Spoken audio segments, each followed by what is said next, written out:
Dear ones, thank you for listening. Now some hints concerning my most recent release, the baptism. Is there New Age stuff in the Bible? Of course not. But is anything considered to be New Age really New Age? Here are a few quotes related to the forehead. They say the famous, legendary 144,000 have the name of the Father, also the Lamb, and a seal of God there. The seal should be a protection too. Those should be safe when the bad things described in the Revelation happen. Here they are. Revelation 7:3. Do not harm the land or the sea or the trees until we put a seal on the foreheads of the servants of our God. Revelation 9:4.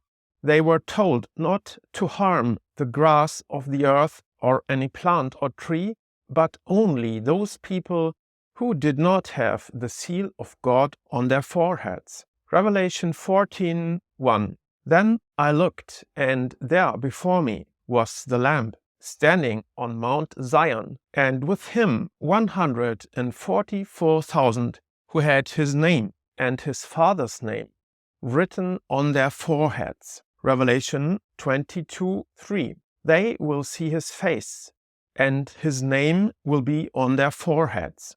In Acts 2:21, it is also written, and everyone who calls on the name of the Lord will be saved. According to my spiritual background, I add 1 plus 1, and the result is clear. This is about the eye of light, or the third eye. I call names of God at this spot for 3 decades, and that's why this interpretation makes sense to me. Only that interpretation. Reciting God's names or prayers is very common in religions. Prayer chains are used by Christians, Buddhists, Muslims, and Hindus for prayers or reciting names of God.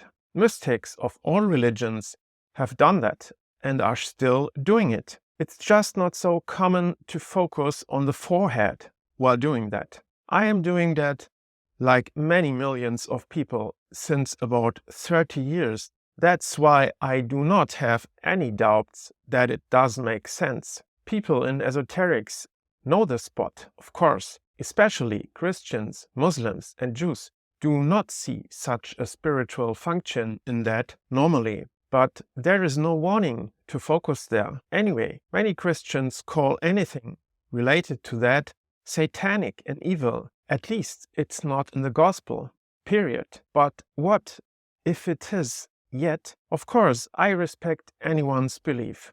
You are absolutely free in that, naturally. And it was your decision to watch this video also. For me, it's a top priority topic since I am working with that for about 30 years now. There are solid reasons why I mention that over and over. And it's not because I want to lead people into darkness. It's the opposite.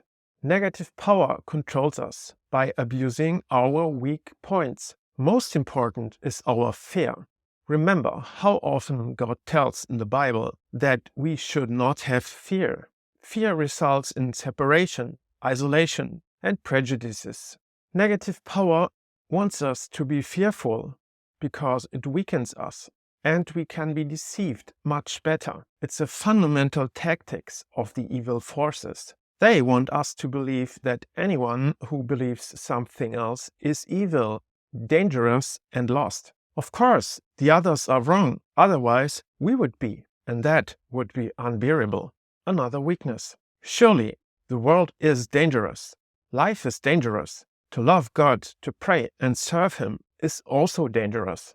One has to expect attacks. If he does, that's not a drama, but an honor. Evil is not allowed to do so. If they do anyway, they are guilty, and there will be a compensation. Imagine Jesus would not have preached and stayed alive. Would that have been better? So, what if that's true? How do you know it's false?